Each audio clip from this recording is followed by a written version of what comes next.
Oi pessoal, tudo bem? Eu sou a Amanda Loretti, sou ginecologista e obstetra e hoje é mais um vídeo da série de indicação de livros que eu tenho aqui no canal.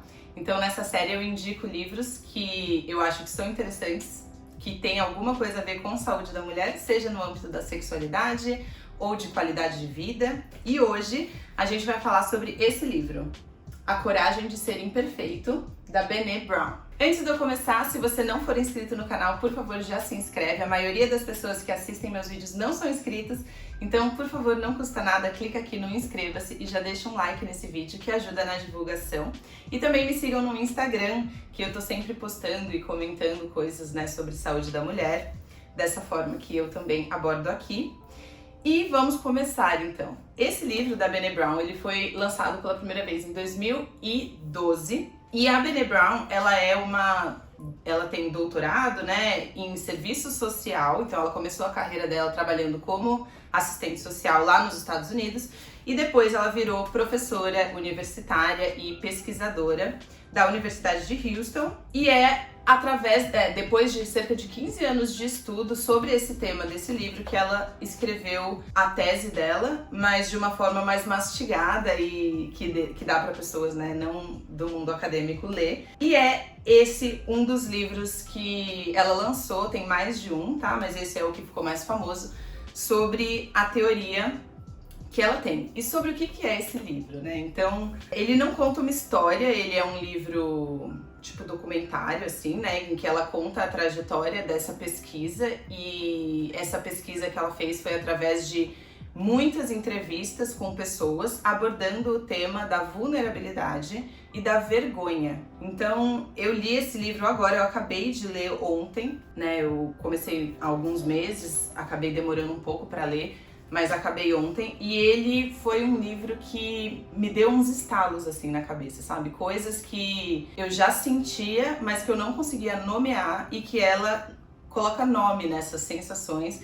E, enfim, eu sendo uma paciente de psicanálise há muitos anos, tenho essa fome de nomear as coisas, Através de você conseguir identificar e nomear seus sentimentos, isso por si só já é curativo e te ajuda a fazer as conexões necessárias para você talvez mudar esses comportamentos e, enfim, evoluir aí, conseguir ir no sentido da vida que você busca, Então, esse livro, ela fala sobre vergonha e sobre como esse sentimento da vergonha é uma coisa devastadora na vida das pessoas. É difícil eu explicar aqui nesse vídeo a teoria, então o livro ele não é longo. Se vocês tiverem interesse em realmente entender mais sobre isso, vocês comprem o livro porque vale muito a pena. Mas uma coisa muito interessante que ela diferencia aqui é que, assim, se eu falo pra vocês, o que você pensa que é o sentimento de vergonha?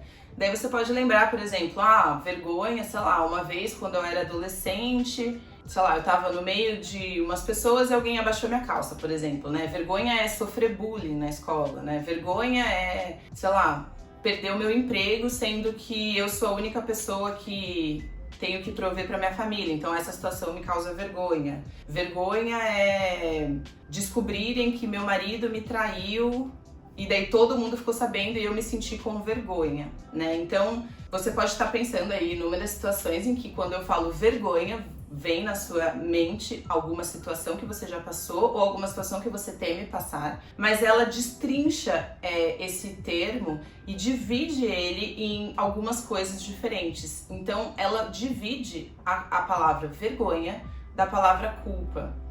E eu vou ler um trechinho daqui a pouco que ela fala sobre isso, mas vou tentar explicar antes, que é assim, a vergonha, a sensação de vergonha é quando você se sente como errado, de alguma forma. E a sensação de culpa é quando você pensa assim, eu fiz algo errado. E que a sensação de culpa, porque assim, somos humanos, as pessoas erram, então sempre vai ter alguma coisa que você fez errado. Então, por exemplo, sei lá, você dá um discurso e você errou tudo e fez um papelão. Nesse momento, você pode pensar assim, nossa, como eu sou uma pessoa péssima, como eu sou incapaz, eu nunca vou conseguir ser o que eu quero, que vergonha, Eu sou uma pessoa ruim, eu sou uma pessoa que não sabe falar em público, eu sou uma pessoa que só faço um papelão de mim.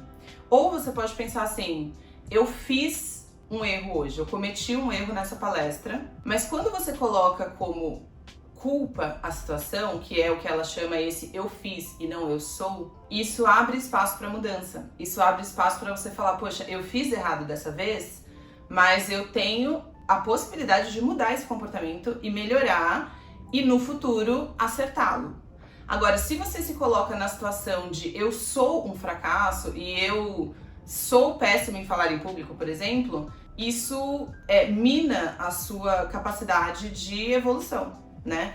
Então, ela aborda essa teoria da vergonha versus culpa e de como, para você superar essa sensação de vergonha e esse sentimento que na vida de algumas pessoas acaba sendo tão grande que toma toda essa vida, né?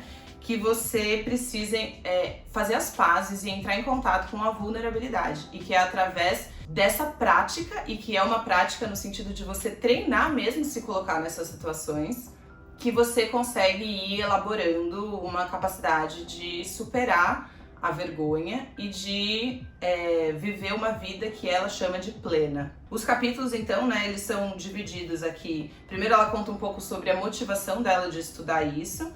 Depois ela fala sobre a cultura da escassez, então como a gente vive numa sociedade que realmente nos bombardeia diariamente com vergonhas, digamos assim, né, com cobranças inatingíveis, enfim. Daí ela fala um pouco sobre derrubando os mitos da vulnerabilidade e como a vulnerabilidade é uma coisa boa e positiva, ao contrário do que muitas vezes a sociedade coloca, né, que não, que você precisa ser forte, que você precisa tá sempre certo e esconder os seus defeitos e esconder a sua vulnerabilidade. Então ela propõe exatamente o contrário, que você precisa fazer as pazes e ficar confortável em um espaço de vulnerabilidade, porque é através de viver na vulnerabilidade que você abre espaço para crescimento. E daí depois ela fala combatendo e compreendendo a vergonha, arsenal contra a vulnerabilidade, então assim, como nós somos criados desde a infância a lutar contra esse lugar de estar vulnerável e que essa luta pode ser através de violência, pode ser através de negação, pode ser através de fuga mesmo, né?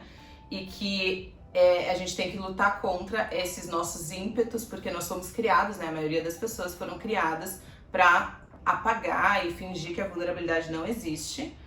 E ela propõe o contrário, que a gente precisa abraçar a vulnerabilidade, né? E daí depois ela fala um pouquinho sobre como essa técnica e essa tese dela pode ser aplicada para melhorar as relações em uma empresa, em uma escola e dentro da família na criação dos filhos. E daí tem capítulos específicos de cada uma dessas coisas. É muito, muito interessante. Eu gostei bastante. E eu vou ler um pouquinho agora para vocês essa questão da diferença da vergonha e culpa, né? Então ela fala assim, descomplicando a vergonha, a culpa, a humilhação e o constrangimento. Quando trabalhamos para entender a vergonha, descobrimos que uma das razões pelas quais é tão difícil falar sobre ela é o vocabulário. Com frequência usamos termos como constrangimento, culpa, humilhação e vergonha indistintamente. Pode parecer meticuloso demais dar tanta importância ao uso do termo apropriado para descrever uma experiência ou uma emoção. No entanto, isso é mais do que uma simples questão de semântica. A maneira como vivenciamos esses sentimentos diferentes tem a ver com a nossa conversa interna. Como conversamos com nós mesmos sobre o que está acontecendo. Devemos começar a examinar a conversa interna e distinguir esses 4 sentimentos, analisando o peso da vergonha e o peso da culpa. A maior parte dos pesquisadores e terapeutas que lidam com esse tema concordam que a diferença entre a vergonha e a culpa é a diferença entre dizer eu sou má e eu fiz uma coisa má, sendo que a culpa corresponde ao eu fiz uma coisa má e a vergonha corresponde ao eu sou má. Então aqui isso que eu comentei um pouco antes, falando sobre a nomenclatura e como isso faz diferença na consequência dessa sua fala, né? Então ela dá um exemplo. Por exemplo, vamos supor que você tenha esquecido o compromisso de almoçar com um amigo ao meio-dia. Ao meio-dia e 20, ele liga do restaurante para saber se está tudo bem com você. Se a sua conversa interna é que idiota que eu sou um péssimo amigo. Isso é vergonha. Se ao contrário, na conversa interna, você com você, né? Você pensa, putz, não acredito que eu fiz isso, que coisa horrível de se fazer.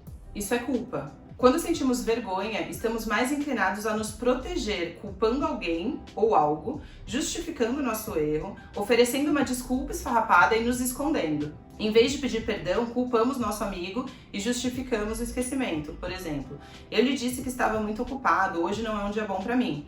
Ou pedimos apenas desculpas formais e pensamos que se dane, se ele soubesse como eu ando ocupado, ele não ficaria chateado. Ou seja, você briga, você foge da situação, tipo, ah não, isso não foi culpa minha, isso é por causa disso e daquilo. Ou então vemos quem está telefonando e não atendemos, né, que seria a fuga. Agora, pelo outro lado, se você interpreta essa situação como culpa e não como vergonha, ela fala assim: quando nos desculpamos por alguma coisa que fizemos, reparamos um erro ou mudamos um comportamento que não condiz com os nossos valores, a culpa, e não a vergonha, é geralmente a força propulsora.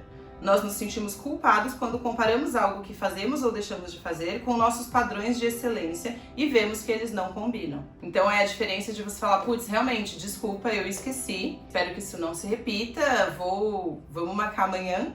Ou falar, nossa, eu sou péssimo. Com você mesmo, você tipo, eu sou péssimo porque eu fiz isso, nananã. E pro seu amigo você inventa uma desculpa, foge ou simplesmente não atende o telefone e ignora a pessoa, né? E por que que você, dentro dessa situação, você tem esse ímpeto de fugir e de inventar uma desculpa e de não admitir que realmente você cometeu esse erro? Porque essa é uma sensação de vulnerabilidade. Essa sensação de você admitir que você cometeu um erro e de se colocar como, poxa, cometi um erro, fiz uma coisa que eu não gostaria de fazer, isso é estar vulnerável e nós temos a tendência, tanto pela educação que a gente teve, né, e às vezes pelo mesmo, né, pela sensação de não querer nunca estar errados, de fugir, de não se colocar nessa situação de vulnerabilidade. E o que ela propõe é que se você consegue superar esse medo e se coloca nessa situação de vulnerabilidade, você consegue melhorar a sua relação com as pessoas no geral, e viver uma vida mais tranquila, porque você já não tá buscando a perfeição, né? Tem uma parte grande também sobre perfeccionismo aqui no livro. Então, eu gostei bastante desse livro. Se vocês gostarem da descrição que eu dei aqui, vocês também podem dar uma olhada. E me contem aqui embaixo se vocês já leram, o que vocês acharam. E se tiverem indicação de outros livros ou comentários, também podem deixar. E até o próximo vídeo.